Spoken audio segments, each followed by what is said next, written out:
Elon Musk is not a conservative. In fact, here's what he says. I hope that even my worst critics remain on Twitter because that's what free speech means. Now, here you've got a guy who has a principled commitment to free speech.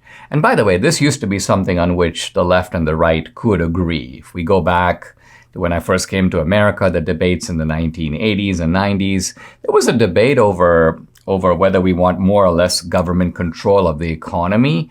But there was really no debate on whether or not the First Amendment, whether or not there should be a public square in which people should be free to speak.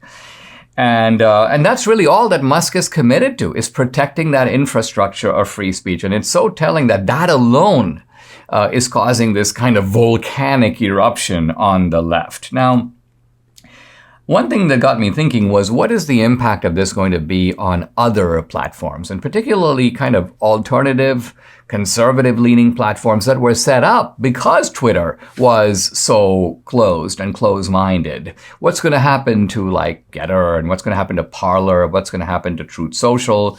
Well, here's some good news. I actually just saw this, and then Devin Nunes texted it to me. I'm looking at the apps, and the top free apps in America right now. Number 1, Truth Social. Number 2, Twitter. So this is very telling, and this is good news. In fact, just in recent days, Truth Social has really opened up. I've noticed, for example, my own following on Truth Social. It was hovering around 70 or 80,000, growing by 1,000 or so a day. And suddenly I noticed it's over 100,000. It's 150,000. Now it's over 200,000. And all of this has happened in a few days. So this really shows you how platforms can grow when you're not being restricted on them. And I don't think that even straightening out Twitter is going to eliminate the need for these alternative platforms. Not to mention that I think in a free marketplace of ideas, you want multiple options. I mean, there's no reason you can't have, in a sense, just as you don't have to be limited to sort of one type of car or one type of restaurant. You're going to find that each of these platforms sort of finds their own particular style and their own particular niche. Now, Trump apparently is not going to go back on Twitter, even if they let him. And of course, I see no reason that Musk wouldn't let him. But Trump basically goes, you know what, I've set up my own. I've got Truth Social.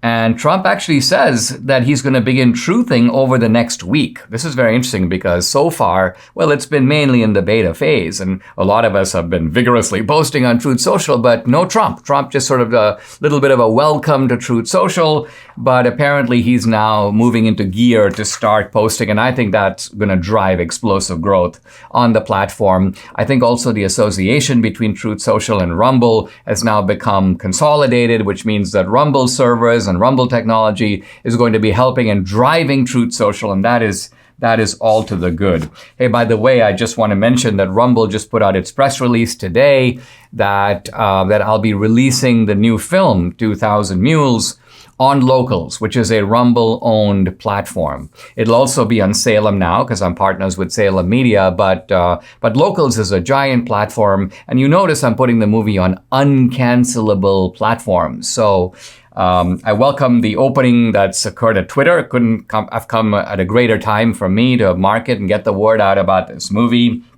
And but I'm going to put the movie where the left, which is going to be desperate to sort of shut it down and block it, is not going to be able to do that.